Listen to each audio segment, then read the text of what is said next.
تم پرندوں سے دل بہلایا کرو۔ سپاہ گری اس آدمی کے لیے ایک خطرناک کھیل ہے جو عورت اور شراب کا دل دادا ہو۔ یہ الفاظ اپریل 1175 میں صلاح الدین ایوبی نے اپنے چچا زاد بھائی خلیفہ الصالح کے ایک امیر سیف الدین کو لکھے تھے۔ ان دونوں نے صلیبیوں کو درپردہ مدد اور زر و جواہرات کا لالچ دیا اور صلاح الدین ایوبی کو شکست دینے کی سازش کی تھی۔ صلیبی یہی چاہتے تھے۔ انہوں نے حملہ کیا، الصالح اور سیف الدین نے ان کی مدد کی۔ صلاح الدین ایوبی نے ان سب کو شکست دی۔ امیر سیف الدین اپنا مال و متاع چھوڑ کر بھاگا۔ اس کی ذاتی خیمہ گاہ سے رنگ برنگے پرندے، حسین اور جوان رقاصائیں اور گانے والیاں، ساز اور سازندے اور شراب کے مٹکے برآمد ہوئے۔ صلاح الدین ایوبی نے پرندوں کو، ناچنے گانے والیوں اور ان کے سازندوں کو رہا کر دیا اور امیر سیف الدین کو اس مضمون کا خط لکھا: تم دونوں نے کفار کی پشت پناہی کر کے ان کے ہاتھوں میرا نام و نشان مٹانے کی ناپاک کوشش کی، مگر یہ نہ سوچا کہ تمہاری یہ سازش عالم اسلام کا بھی نام و نشان مٹا سکتی ہے۔ تم اگر مجھ سے حسد کرتے تھے تو مجھے قتل کرا دیا ہوتا۔ تم مجھ پر 2 قاتلانہ حملے کرا چکے ہو، دونوں ناکام رہے۔ اب ایک اور کوشش کر دیکھو، ہو سکتا ہے کامیاب ہو جاؤ۔ اگر تم مجھے یہ یقین دلا دو کہ میرا سر میرے تن سے جدا ہو جائے تو اسلام اور زیادہ سربلند ہوگا، تو رب کعبہ کی قسم میں تمہاری تلوار سے اپنا سر کٹواؤں گا اور تمہارے قدموں میں رکھ دینے کی وصیت کروں گا۔ میں تمہیں صرف یہ بتا دینا چاہتا ہوں کہ کوئی غیر مسلم مسلمان کا دوست نہیں ہو سکتا۔ تاریخ تمہارے سامنے ہے، اپنا ماضی دیکھو۔ شاہ فرینک اور ریمانڈ جیسے اسلام دشمن صلیبی تمہارے دوست صرف اس لیے بنے کہ تم نے انہیں مسلمانوں کے خلاف میدان میں اترنے کی شے اور مدد دی تھی۔ اگر وہ کامیاب ہو جاتے تو ان لوگوں کا اگلا شکار تم ہوتے، اور اس کے بعد ان کا یہ خواب بھی پورا ہو جاتا کہ اسلام صفحہ ہستی سے مٹ جائے۔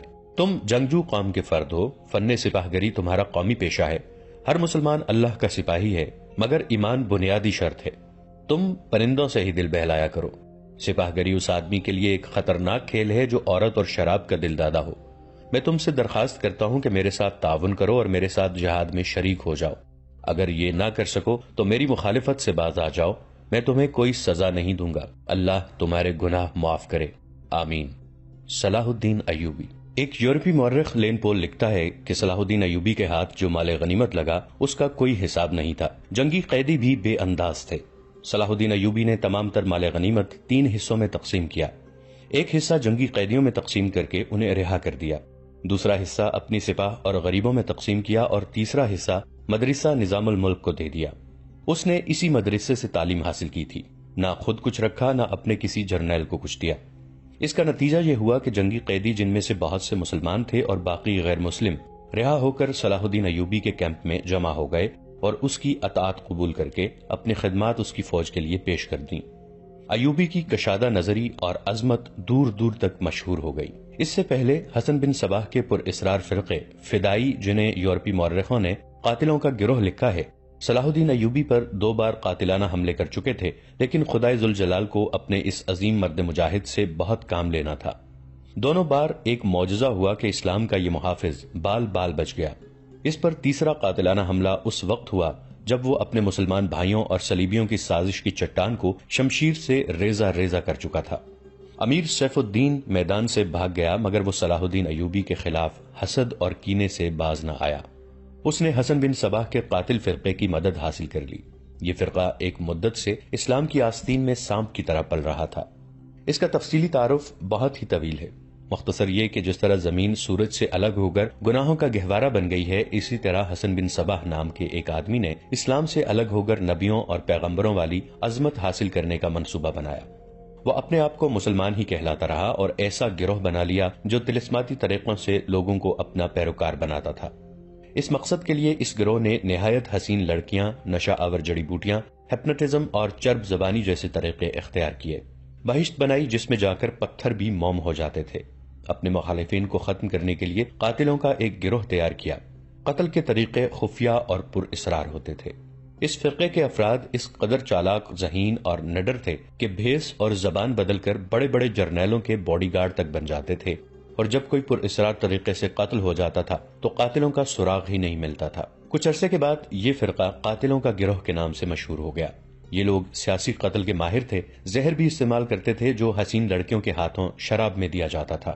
بہت مدت تک یہ فرقہ اسی مقصد کے لیے استعمال ہوتا رہا۔ اس کے پیروکار فدائی کہلاتے تھے۔ صلاح الدین ایوبی کو نہ حسین لڑکیوں سے دھوکہ دیا جا سکتا تھا، نہ شراب سے۔ وہ ان دونوں سے نفرت کرتا تھا۔ اسے قتل کرنے کا یہی ایک طریقہ تھا کہ اس پر قاتلانہ حملہ کیا جائے۔ اس کے محافظوں کی موجودگی میں اس پر حملہ نہیں کیا جا سکتا تھا۔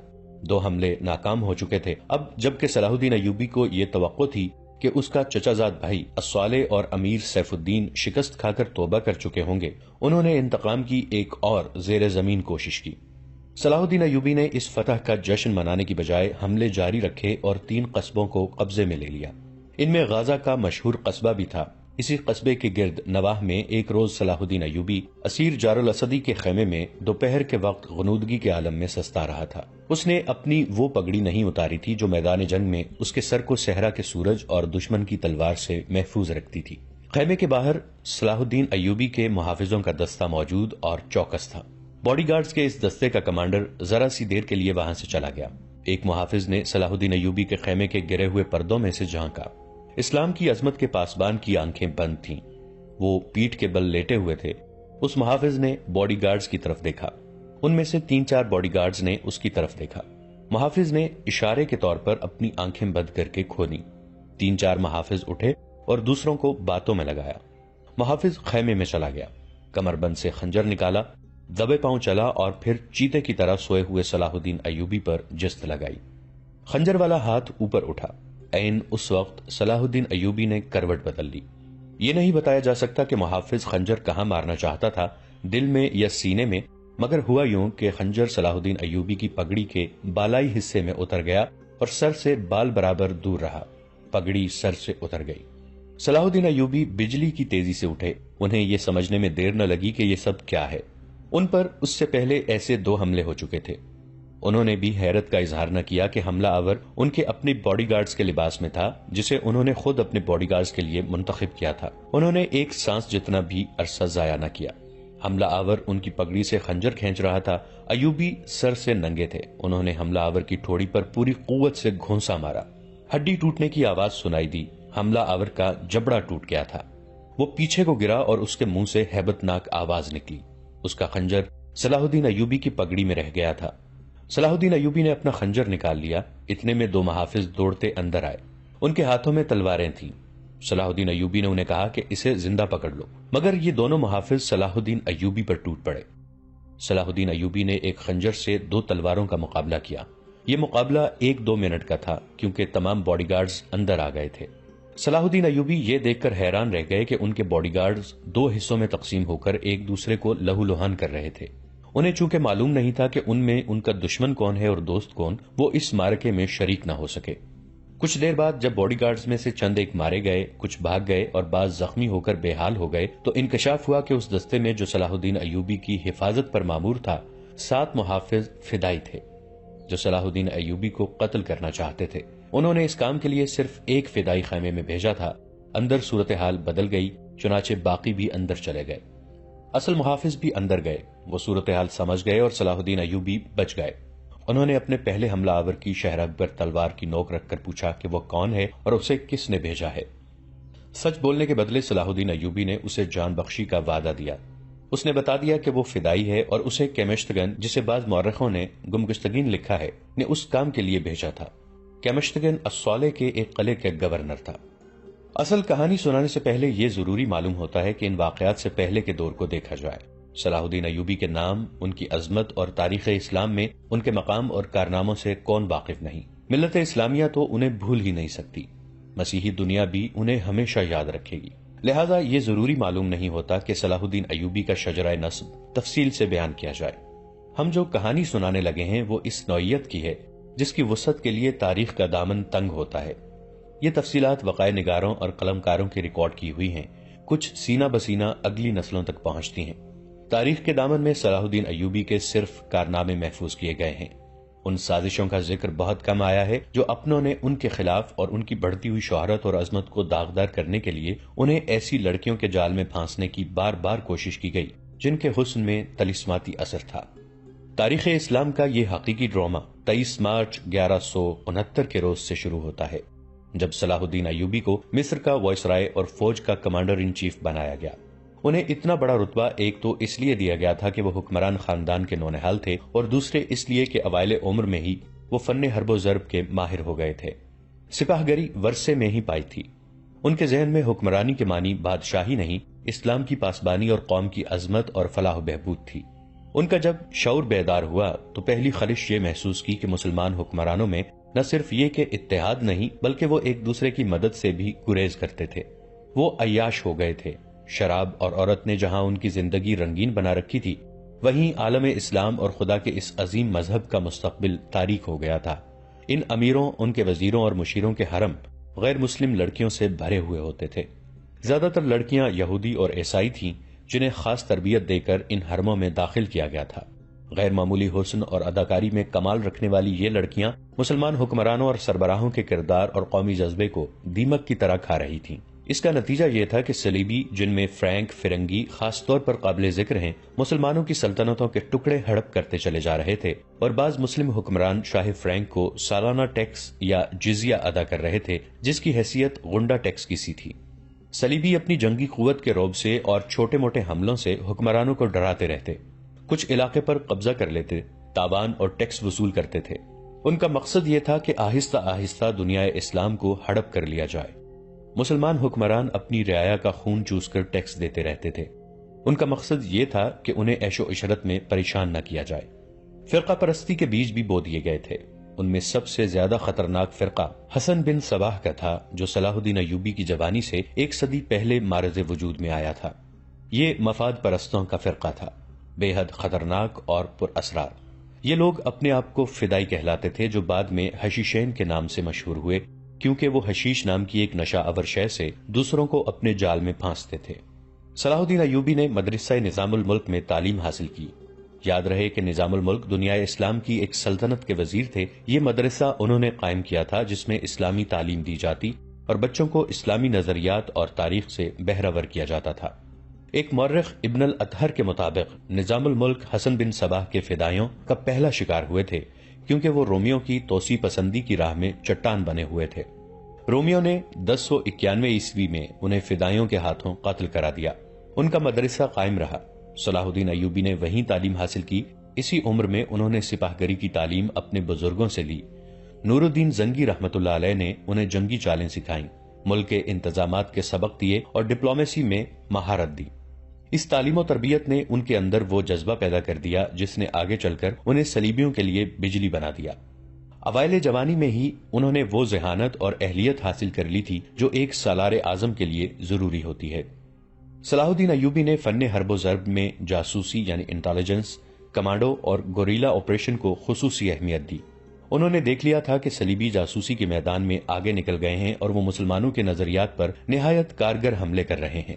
صلاح الدین ایوبی نظریات کے محاذ پر لڑنا چاہتے تھے جس میں تلوار استعمال نہیں ہوتی۔ اس کہانی میں آگے چل کر آپ دیکھیں گے کہ ان کی تلوار کا وار تو گہرا ہوتا ہی تھا، ان کی محبت کا وار اس سے کہیں زیادہ مار کرتا تھا۔ اس کے لیے تحمل اور بردباری کی ضرورت ہوتی ہے جو انہوں نے اوائل عمر میں ہی اپنے آپ میں پیدا کر لی تھی۔ انہیں جب مصر کا وائس رائے اور کمانڈر ان چیف بنا کر مصر بھیجا گیا تو ان سینئر افسروں نے ہنگامہ برپا کر دیا جو اس عہدے کی آس لگائے بیٹھے تھے۔ ان کی نگاہ میں صلاح الدین ایوبی ابھی طفل مکتب تھا، مگر اس طفل مکتب نے جب ان کا سامنا کیا، اس کی باتیں سنی تو ان کا احتجاج سرد پڑ گیا۔ مورخ لین پول کے مطابق صلاح الدین ایوبی ڈسپلن کے بڑے ہی سخت ثابت ہوئے۔ انہوں نے تفریح، عیاشی اور آرام کو اپنے اور اپنی افواج کے لیے حرام قرار دے دیا۔ انہوں نے اپنی دماغی اور جسمانی قوتوں کو صرف اس مقصد پر مرکوز کر دیا کہ سلطنت اسلامیہ کو مستحکم کرنا ہے اور صلیبیوں کو اس سرزمین سے نکالنا ہے۔ فلسطین پر وہ ہر قیمت پر قبضہ کرنا چاہتے تھے۔ انہوں نے یہی مقاصد اپنی فوج کو دیے۔ مصر کا وائس رائے بن کر انہوں نے کہا، خدا نے مجھے مصر کی سرزمین دی ہے، اس کی ذات باری مجھے فلسطین بھی ضرور عطا کرے گی۔ مگر مصر پہنچ کر ان پر انکشاف ہوا کہ ان کا مقابلہ صرف صلیبیوں سے نہیں بلکہ اپنے مسلمان بھائیوں نے ان کی راہ میں بڑے بڑے حسین جال بچھا رکھے ہیں جو صلیبیوں کے عزائم اور جنگی قوت سے زیادہ خطرناک ہیں۔ مصر میں صلاح الدین ایوبی کا استقبال جن زعما نے کیا ان میں ناجی نام کا ایک سالار خصوصی اہمیت کا حامل تھا۔ صلاح الدین ایوبی نے سب کو سر سے پاؤں تک دیکھا۔ سب کے ہونٹوں پر مسکراہٹ اور زبان پر پیار اور محبت کی چاشنی تھی۔ بعض پرانے افسروں نے انہیں ایسی نگاہوں سے دیکھا جن میں طنز تھی اور تمسخر بھی تھا۔ وہ صلاح الدین ایوبی کے صرف نام سے واقف تھے یا ان کے متعلق یہ جانتے تھے کہ وہ حکمران خاندان کا فرد اور اپنے چچا کا جانشین ہے۔ وہ یہ بھی جانتے تھے کہ نور الدین زنگی رحمۃ اللہ علیہ کے ساتھ ان کا کیا رشتہ ہے۔ ان کی نگاہوں میں صلاح الدین ایوبی رحمۃ اللہ علیہ کی اہمیت بس ان کے خاندان کی بدولت تھی، یا اس وجہ سے انہوں نے صلاح الدین کو اہمیت دی کہ وہ مصر کا فوجی وائسرائے بن کر آیا تھا۔ اس کے سوا انہوں نے صلاح الدین ایوبی رحمۃ اللہ علیہ کو کوئی وقت نہ دی۔ ایک بوڑھے افسر نے اپنے ساتھ کھڑے افسر کے کان میں کہا، بچہ ہے، ہم اسے پال لیں گے۔ مورخ اور اس وقت کے وقائع نگار یہ نہیں بتا سکتے کہ صلاح الدین ایوبی نے ان لوگوں کی نظریں بھانپ لی تھیں یا نہیں، وہ استقبال کرنے والے اس ہجوم میں بچہ لگ رہا تھا۔ البتہ جب وہ ناجی کے سامنے مصافحے کے لیے رکے تو ایوبی کے چہرے پر تبدیلی سی آ گئی تھی۔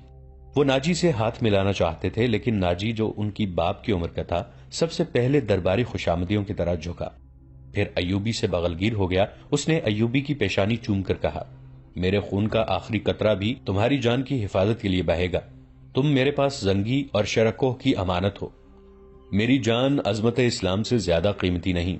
صلاح الدین ایوبی نے ناجی کا ہاتھ چوم کر کہا، محترم، اپنے خون کا ایک ایک قطرہ سنبھال کر رکھیے، صلیبی سیاہ گٹاؤں کی مانند چھا رہے ہیں۔ ناجی جواب میں صرف مسکرایا، جیسے صلاح الدین ایوبی نے کوئی لطیفہ سنایا ہو۔ صلاح الدین ایوبی اس تجربہ کار سالار کی مسکراہٹ کو غالباً نہیں سمجھ سکے۔ ناظرین، آج کے لیے اتنا ہی۔ ہماری ویڈیوز سے اپڈیٹڈ رہنے کے لیے ہمارے اس چینل کو سبسکرائب کر کے نیچے موجود بیل آئیکن کو ضرور کلک کیجیے گا۔ آپ کے ساتھ انشاءاللہ جلد ملاقات ہوگی اسی کہانی کی نئی قسط کے ساتھ۔ تب تک کے لیے اپنا بہت سا خیال رکھیے گا۔ ہمارا اور آپ کا اللہ نگہبان۔